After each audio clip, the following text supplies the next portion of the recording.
Hey superstar, how you doing? This is Angus from Boss Fitness. Thanks so much for taking the time to check this video out. Really appreciate it. Really excited that you're here. I'm going to be sharing with you today some real nice, solid, in-depth insight into leptin. And I've covered leptin in the past before, but I want to tackle it from a different angle today. I want to be sharing with you, I guess, the good, the bad, and the ugly. And this represents a few different scenarios. So in other words, the holy grail of where we want to have our leptin levels so that we can create effective fat loss and optimal health.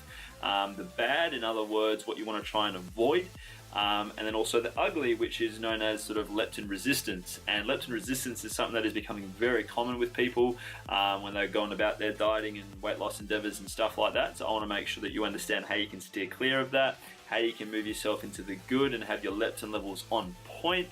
And yeah, just load you with some really applicable knowledge bombs, which I know will bring you lots of value, especially if you apply these in your own life as well. So I'm going to take you straight to the whiteboard. Let's get stuck into it. So guys, when it comes to hormones, did you actually know that hormones have been around, since the dawn of time, basically? And by that I mean since basically the time of our ancestors.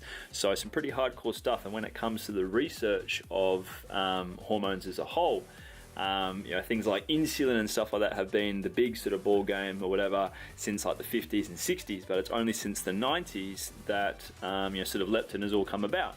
And basically when it comes to hormones, understand that what they basically are anti-inflammatory chemicals that have been produced by fat cells in your body as a means to be able to help us with survival, because obviously when it comes to our body as a whole, we're geared for survival. Our body and our mind are continuously working in our favor to keep us safe. But obviously the thing here though is that our body and our mind aren't aware of the fact that, oh look, food is so accessible these days, we've got all this awesome stuff right around the corner and whatever. It's as if it still thinks that it's old school time and that we're cavemen and that it's feast and famine or whatever. So yeah, hormones are there to keep us safe, and one of them is leptin. And leptin is a big one, which is kind of like our fuel gauge, and one that is entirely related to things like our appetite, our hunger, and all that sort of stuff. Okay, so let's get to the drawing board. Rightio, so what we're going to be focusing on first is the killing it aspect of leptin. And to illustrate this, I want to take you through a scenario. All right, so this is obviously the ideal situation that we want to create. And this is one that isn't really achieved by too many people because of the methods that they go about to try and actually lose body fat. So this represents a fat cell, okay? And obviously our our fat storage will have quite a lot of fat cells. All these little ones, these represent leptin, okay? So in a perfect sort of scenario, we want to have this happening, which is where our brain is in perfect communication with our fat cells, which it should be anyway. But basically they're having ET phone chats with each other. So in other words, in a killing it sort of situation, what's basically happening is that the fat cells are telling the brain that there's enough food going in, that there's sufficient fat stores going on, that the metabolism is cranked, that everything is fine, and therefore, boom, the brain picks up on that. This then means that, it basically goes, all right, cool, we're all good, we can keep metabolism where it is, we can keep the appetite where it is, all is safe and sound, and therefore that then goes back to these fat cells, and therefore, things stay as they are. Leptin stays on point, leptin levels don't drop, we don't hold on to extra fat cells, and therefore all good. So what you need to remember is that fat cells are in consistent communication with your brain ET style to relay if there's sufficient fat storage in place, obviously if there should be any changes between metabolism or not, and therefore your appetite stays healthy. So where I guess people go wrong then is that they then fall into sort of like shitty mode, okay, which I'm going to talk about now. Rightio, here we have shitty mode, guys. Okay, so as you can see here, there's a bit of a change in our fat cells, okay? There's still communication between our brain and our fat cells, but there's a different scenario going on here. So basically what's going on here, right, is that there is now less leptin in the fat cells, okay? That's being sent to the brain, and therefore in response to that, more of the same thing happens, okay? Hence the thumb down signal, all right? So basically what's happening is that, in other words, for our sort of perspective and for the brain's perspective, okay, it doesn't make sense to keep metabolism high and the appetite low, okay? So in other words, what happens is that if the metabolism was cranked, like in this sort of good scenario, okay, what would then happen is that your body would burn through its fat storage, which doesn't make sense as a whole because fat is free for the body to hold on to. You need to remember this, all right? So what then happens is that leptin hormone decreases, your metabolism then drops. This then means that your appetite increases, okay? And the idea of this is that our body wants you to basically get back into feast mode again so that it can get itself out of that famine mode and keep you safe.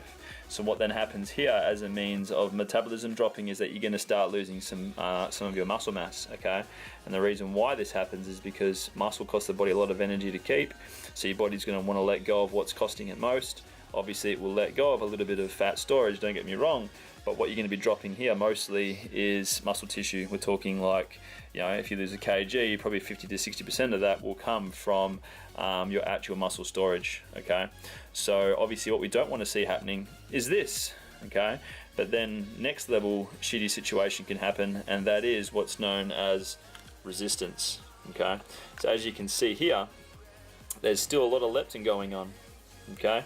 Still a lot of leptin, but the big bummer here is that there's no phone chats, okay, because it's as if this is the receptors to the brain have been cut off, all right?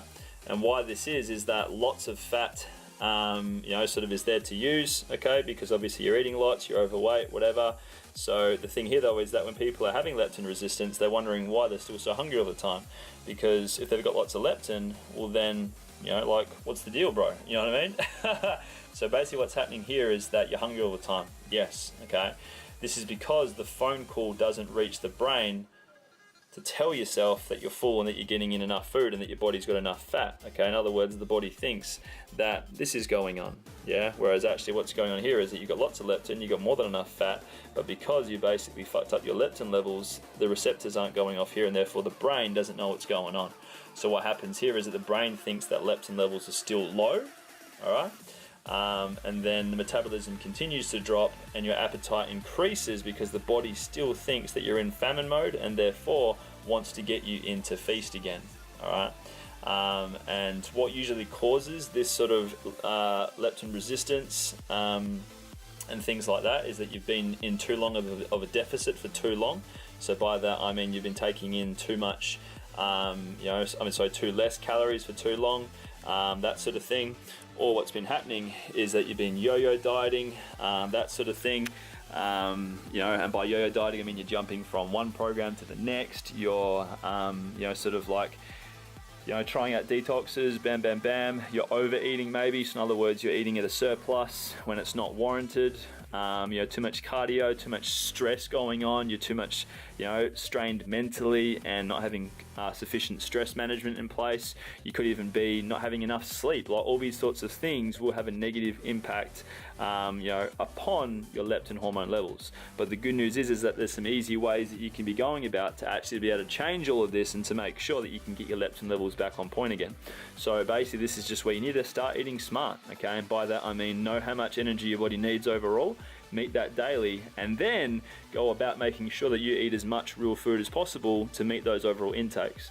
Now I'm not saying to go 100% clean or anything like that, because usually what happens is that tends to set people into a state of binge eating because they're craving everything they're cutting out, and by that I mean, you know, like they love sugar and stuff like that, but they're just solely eating chicken, brown rice and broccoli, so you know they start to binge on all this sort of stuff, and this creates negative food patterns and, you know, basically a feel guilty, you know, binge restrict sort of type cycle. So we don't want that.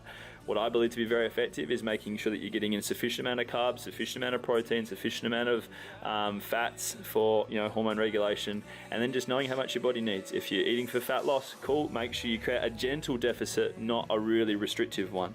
Okay, people go too low too quick and stay in a deficit for far too long, and this is where we get that shitty sort of scenario with leptin or that hormone leptin resistance, okay? So we don't want any of that.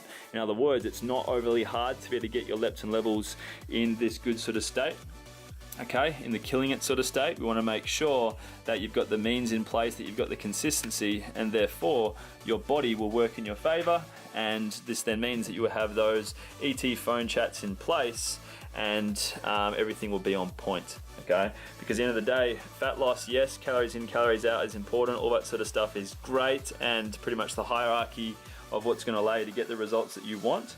But, you know, like this is really sort of like the going the extra mile that's going to allow you to really kill it, to allow you to be able to, you know, really just take your body to the next level, as well as your health to the next level, without feeling like you're in this sort of scenario where, you know, your appetite just goes to shit, and, you know, you then end up going into leptin resistance, and you have this blocker going on that's stopping your brain from, you know, knowing that you've actually got lots of leptin, you get lots of fat cells, and, you know, getting yourself into a bit of a hole.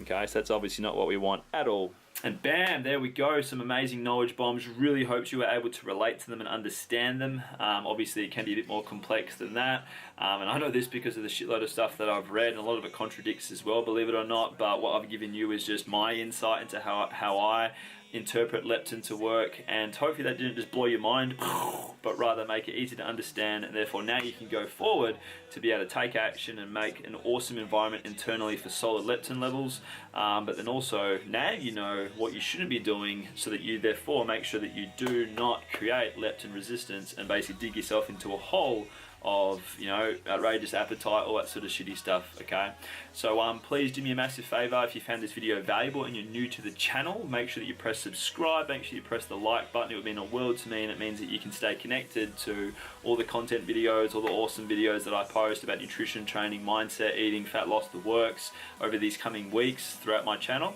And please as well, if you're a returning subscriber and viewer, welcome back. Really hope you enjoyed the video. Comment below and let me know if you have any questions or what you liked. And yeah, just continue to stay connected. Really love you all, and I really appreciate your support and your following as well. So big love, guys. Have an amazing day, and thanks so much for watching. I'll see you next time in the Boss Fitness world. Take care.